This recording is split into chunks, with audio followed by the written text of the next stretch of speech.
Esta é a nossa lição 2. O tema desta aula é o seguinte: A predileção dos pais por um dos filhos. texto áureo. E amava Isaque a Esaú, porque a caça era do seu gosto, mas Rebeca amava Jacó. Gênesis, capítulo 25, versículo 28. Verdade prática. A preferência de filhos, dentro do lar gera divisão, e promove o egoísmo na formação deles. Leitura bíblica em classe, Gênesis 25, do versículo 19 ao 28. Eu passo a ler. E estas são as gerações de Isaque, filho de Abraão. Abraão gerou a Isaque. E era Isaque da idade de 40 anos, quando tomou a Rebeca, filha de Betuel, arameu de Padã-Arã, irmã de Labão, arameu, por sua mulher. E Isaque orou instantemente ao Senhor, por sua mulher, porquanto era estéril, e o Senhor ouviu as suas orações, e Rebeca, sua mulher, concebeu. E os filhos lutavam dentro dela, então disse: Se assim é, por que sou eu assim? E foi-se a perguntar ao Senhor. E o Senhor lhe disse: 2 nações há no teu ventre, e 2 povos se dividirão das tuas entranhas, um povo será mais forte do que o outro povo, e o maior servirá ao menor. E cumprindo-se os seus dias para dar à luz, eis gêmeos no seu ventre. E saiu o primeiro, ruivo, e todo como uma veste cabeluda, por isso, chamaram o seu nome Esaú. E depois, saiu o seu irmão, agarrado à sua mão, ao calcanhar de Esaú, por isso, se chamou o seu nome Jacó. E era Isaque da idade de 60 anos quando os gerou. E cresceram os meninos. E Esaú foi varão perito na caça, varão do campo, mas Jacó era varão simples, habitando em tendas. E amava Isaque a Esaú, porque a caça era do seu gosto, mas Rebeca amava Jacó. Introdução. A história de Isaque e Rebeca parece uma infeliz repetição da de Abraão e Sara. Por algumas vezes, Abraão não soube lidar com os sentimentos de sua esposa, cometendo erros pelos quais pagou um alto preço. Nesta lição, estudaremos a respeito da predileção de filhos pelo casal Isaque e Rebeca. Veremos que quando isso acontece na família, os resultados são conflitos intermináveis, que fazem do lar um ambiente hostil para a criação de filhos. Obviamente, essa não é a vontade de Deus para a família cristã. Ponto 1. O plano de Deus para a família e sua presciência. Ponto 1. O plano divino para a família de Isaque e Rebeca. Isaque e Rebeca faziam parte de um plano maior de Deus. Ao conhecer Rebeca e tomá-la por esposa, Isaque não esperava o que viria pela frente. Quando ele descobre a esterilidade de Rebeca, a Bíblia diz que o patriarca orou ao Senhor para que a madre de sua esposa fosse aberta. Somente 20 anos depois dessa oração, com 60 anos de idade, Isaque recebe a notícia de que Rebeca estava grávida.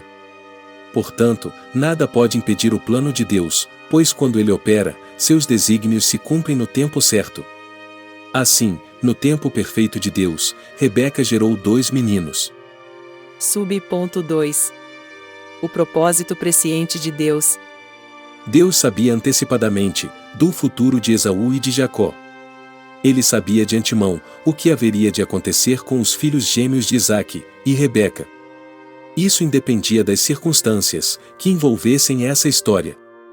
Por isso, o Senhor atendeu à oração de Isaque, e Rebeca concebeu filhos gêmeos. Entretanto, conforme as crianças se desenvolviam, alguns meses depois os gêmeos já lutavam entre si, no ventre da esposa de Isaque.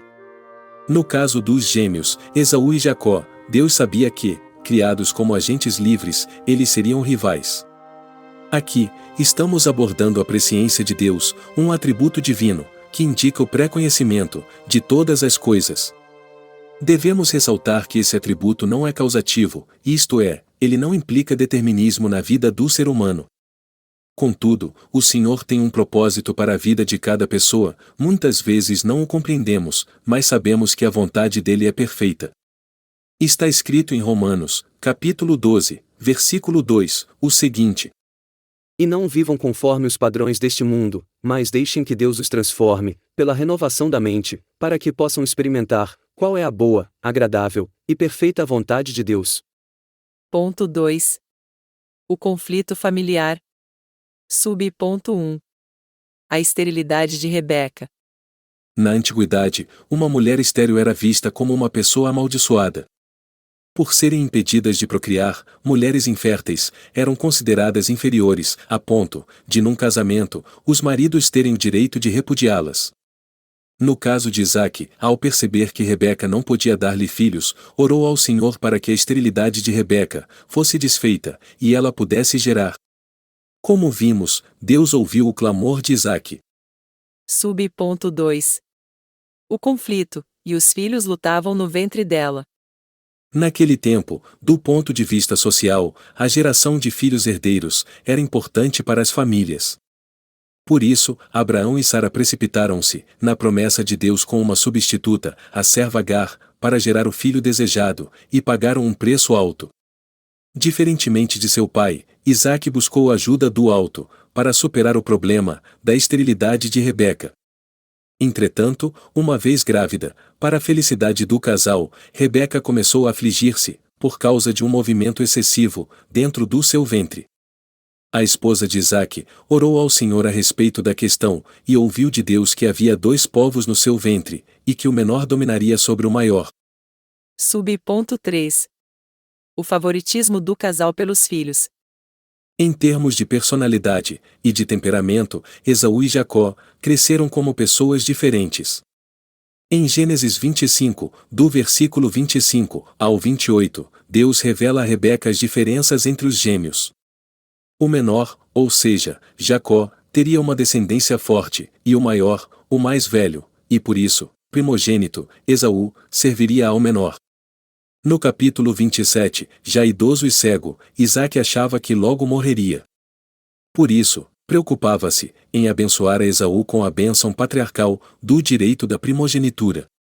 Alicerçado nos padrões legais do direito daquele tempo, dedicava-se a Esaú, pois este o satisfazia com o prazer das caças, que levava para o patriarca. Entretanto, sabendo que havia um plano especial de Deus para o filho mais novo, Rebeca favorecia Jacó. Essa predileção praticada pelos pais de Esaú e Jacó produziria um grande conflito na família. Ponto 3. O problema da predileção por filhos na família. Sub-ponto 1. Esaú, o filho predileto de Isaque. Isaque demonstrou fraqueza ao receber o agrado de Esaú, que lhe trazia a carne de caça do campo, ignorando, dessa forma, a profecia divina de Gênesis 25, versículo 23.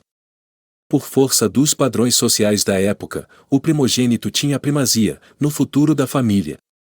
Por isso, Isaque pensava que deveria ministrar a bênção patriarcal, com direito de primogenitura, a Esaú, o mais velho. Entretanto, ele não compreendeu o propósito de Deus para seus filhos. Isaque não percebeu que havia algo superior em relação aos 2 filhos, e que o Senhor agiria, para que nenhum dos 2 filhos se sentissem prejudicados. Sub-ponto 2. Jacó, o filho predileto de Rebeca. Percebendo que a bênção patriarcal poderia ser conferida a Esaú, o filho mais velho, Rebeca resolveu interferir na ordem dos fatos e, sem consultar a Deus, antecipou a bênção patriarcal para o mais novo. Embora soubesse que a bênção pertencia a Jacó, conforme Deus havia revelado anteriormente, Rebeca colocou-se acima do plano divino e interferiu nos acontecimentos com uma atitude mentirosa. Sabedora de que Esaú quebrou princípios da obediência e do respeito aos pais, casando-se com mulher estrangeira, Rebeca arquitetou um plano para que Isaque abençoasse a Jacó com a bênção da primogenitura. Assim, deu instruções precisas a Jacó. O plano de Rebeca consistia em preparar um cabrito assado, pegar um couro peludo de um bode e vesti-lo em Jacó. Este deveria levar o assado ao pai e imitar a voz de seu irmão. Toda essa trapaça revelava a fraqueza do caráter de Rebeca. Sub-ponto 3. O problema da predileção pelos filhos. Além do conhecimento que os pais tinham acerca do conflito entre os 2 filhos, faltou a Isaque, como líder da família, a habilidade e a sabedoria para contornar o embate existente. Por outro lado, Rebeca não avaliou os danos morais e espirituais nos seus filhos. O presente relato bíblico nos ensina que é uma tragédia moral e espiritual quando os pais preferem qualquer um dos filhos. Estes são herança do Senhor, e Deus concedeu esse privilégio para que os pais sejam uma bênção para a vida de seus filhos. Portanto, quando os pais não fazem a predileção pelos filhos, eles evitam um futuro de traumas e problemas emocionais. Nesse sentido, os pais têm responsabilidades no desenvolvimento saudável e equilibrado do ponto de vista físico, emocional e espiritual dos filhos. Está escrito em Efésios 6, versículo 4, o seguinte: E vocês, pais, não provoquem os seus filhos à ira, mas tratem de criá-los na disciplina e na admoestação do Senhor. Conclusão. Na palavra de Deus, encontramos normas que servem de convivência saudável e cristã para a vida familiar. No Novo Testamento, o apóstolo Paulo admoesta aos pais quanto à criação dos filhos. Nessa orientação, os filhos devem ser obedientes a eles, e os pais não devem provocar a ira aos filhos. Assim, quando o casal não respeita a personalidade dos filhos, tratando-os com predileção, infelizmente, o resultado é o conflito entre os membros da família.